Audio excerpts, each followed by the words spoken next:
Right now on Up with KREM, we have new numbers from the County Assessor's office breaking down how many homes were destroyed in each of the Spokane area fires. And I'm tracking smoky conditions for your Friday with much cooler temperatures on the way. But I can't do my job if y'all keep interrupting. Last night's data center hearing got a bit intense. Ahead, we hear from community members. Well, Tacos and Tequila is back this year at the Creative District. We have all the details coming up. Up with KREM starts right now.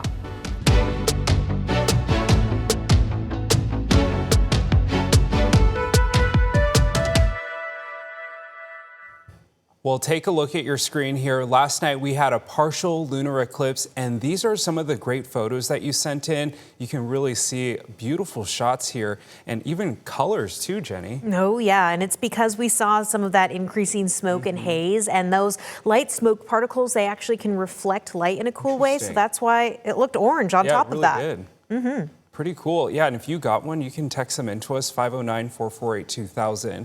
Well, good morning. Happy Friday, everyone. I'm Tim Pham. And I'm Jenny Power. Well, Jenny, as we're waking up, smoke, unfortunately, as you were just saying, is back across eastern Washington. What do we need to know about this, and where's the greatest impact? Yeah, Tim, as we kind of take a look at our maps here, what happened weather-wise is we have had some pretty big fires burning in central Washington and over toward the Cascades. Winds picked up yesterday afternoon from the west and pushed a lot of that smoke further into eastern Washington. So yes, parts of Spokane right now are waking up to unhealthy air quality conditions. The orange on your screen indicating unhealthy for some. And we're also seeing moderate to good still over into Coeur d'Alene, but be aware of this, especially as kids get ready to wait out for the bus this morning, or if you are just in general particularly sensitive to this worsened air quality.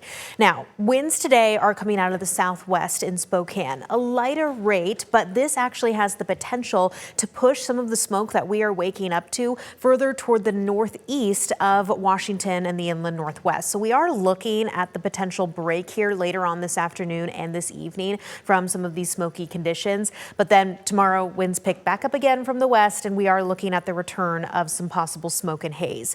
Right now, as we take this live look over Lake Coeur d'Alene, you can see that haze in the distance and even the moon there, which, like we were talking about, we saw that partial lunar eclipse.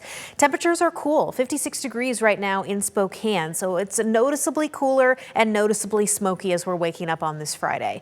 53 degrees right now in Deer Park. We're at 55 in Sandpoint, Idaho, 52 for Moses Lake with some upper 40s in Ritzville right now. On our current satellite and radar, conditions are dry, a few clouds up toward the Okanagan Valley and over the Cascades, but most noticeably also today, much cooler temperatures on the horizon. This afternoon, Spokane is just going to reach the upper 70s and low 80s over in Coeur d'Alene. And the thing with this weekend is we trend even cooler, and we even see the chance for some mountain showers and mountain thunderstorms. So I'm tracking that in a few minutes for you. If you're headed out soon on your traffic commute or on your morning commute in your traffic impact, there we go. This is a live look for you at I-90 in Arthur, where overall things are actually in pretty good shape traffic-wise. Road conditions are dry, things are moving smoothly. This is a live look at I-90 in Harvard, where you can see we're seeing some very similar traffic volumes, not too bad at 6:03 this morning. Of course, we'll continue to track this on our traffic map flows. We have been in the green, so you're good to go with average drive times. Tim? Jenny, thanks. Well, come hungry and ready for some fun in Hilliard this weekend. The 6th annual Tacos y Tequila Festival kicks off tomorrow, returning after a one-year pause by organizers. This morning, Regan Gallo is live for us in Hilliard. So, Regan, what can people expect this year? Good morning.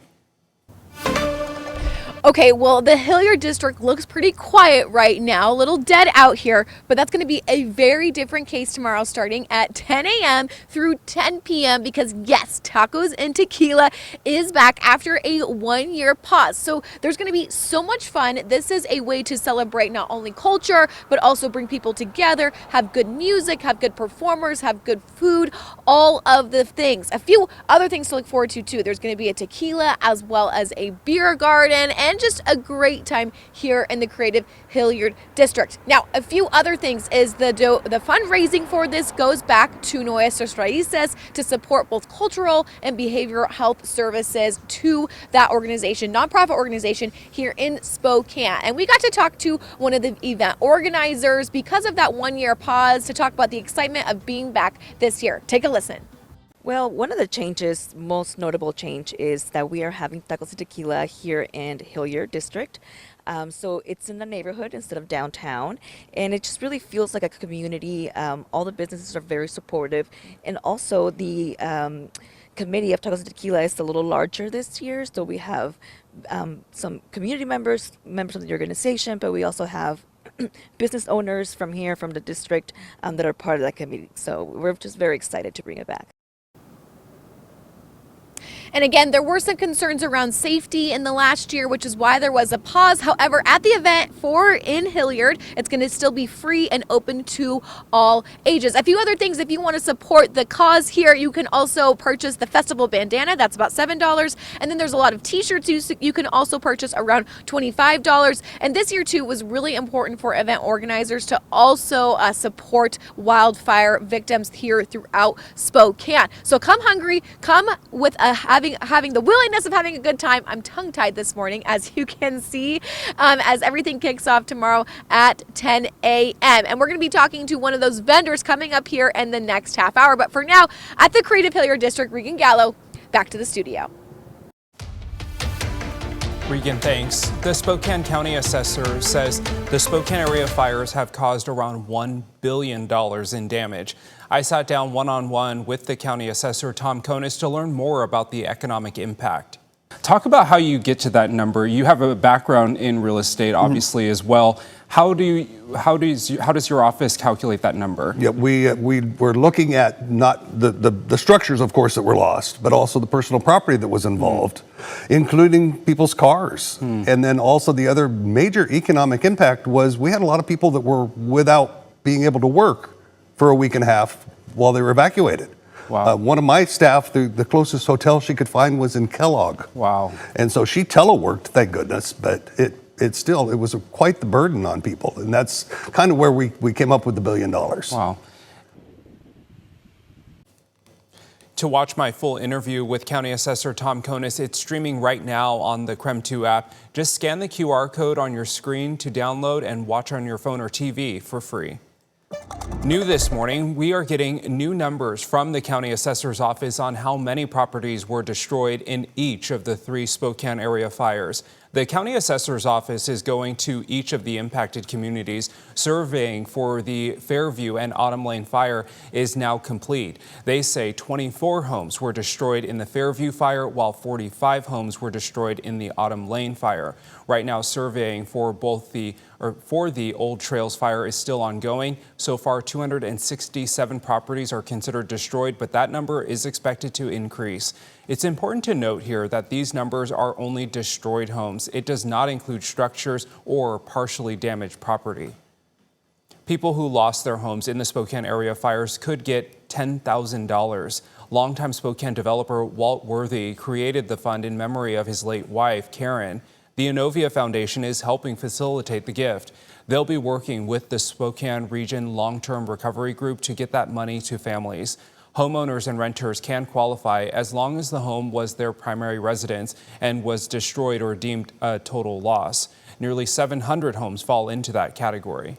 We wanted to make a significant difference, and so hopefully that will. It's not going to rebuild anybody's house by any means, but we're not trying to do that. We're hoping that $10,000 is going to be enough money to make a difference for some of these families. Families are able to use the money however they want. We do have a link on our website, krem.com, with more information on how you can apply. Families have until October 19th to apply. Today, in a matter of hours, a former St. John teacher, Mackenzie Knott, is expected in court today for her sentencing. She previously pleaded guilty earlier this summer. Knott was arrested back in May after being accused of having an inappropriate relationship with a high school student.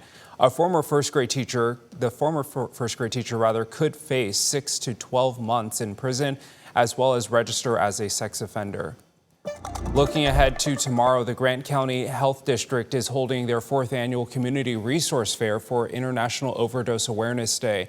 The Health District says more than 100 overdose-related deaths were reported in Grant County from 2022 to 2024. The event is being held at McCosh Park in Moses Lake from 8 in the morning until 1 in the afternoon. Still ahead on Up with KREM, like we mentioned earlier in the show, this weekend is the Tequila Festival. After the break, we are talking to one of the groups performing this weekend. They share what ballet folklorico is. Tense moments at last night's Spokane County Data Center hearing. If you missed the meeting, later in the show, how you can still make your voice heard.